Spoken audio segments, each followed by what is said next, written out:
Hi guys, welcome back to the channel. Today we're going to be driving through Holland Bamboo in St Elizabeth.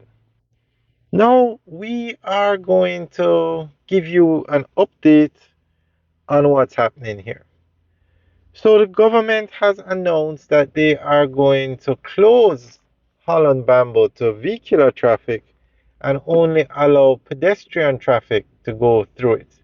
They will build a road, basically a bypass on the outskirts to go around Holland Bamboo. So this is actually a very good move, guys. Let us know what you think. Leave your comments in the section below.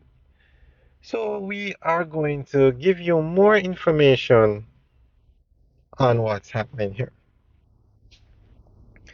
The Jamaican government is planning to transform the historic Holland Bamboo into a pedestrian-friendly ecotourism destination, marking one of the biggest upgrades ever proposed for the iconic attraction.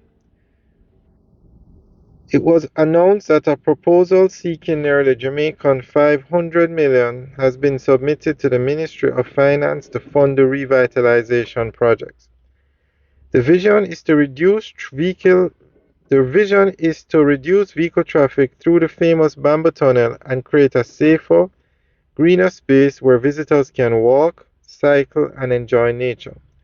The project is expected to include upgraded landscaping, visitor amenities, environmental protection measures, and new opportunities for ecotourism businesses and local entrepreneurs. Stretching for about 4 kilometers, Holland Bamboo is one of Jamaica's most photographed natural landmarks. Planted in the 18th century, the scenic avenue is protected as a National Heritage Site and remains one of St. Elizabeth's most recognizable attractions. Alright guys, let us know what you think.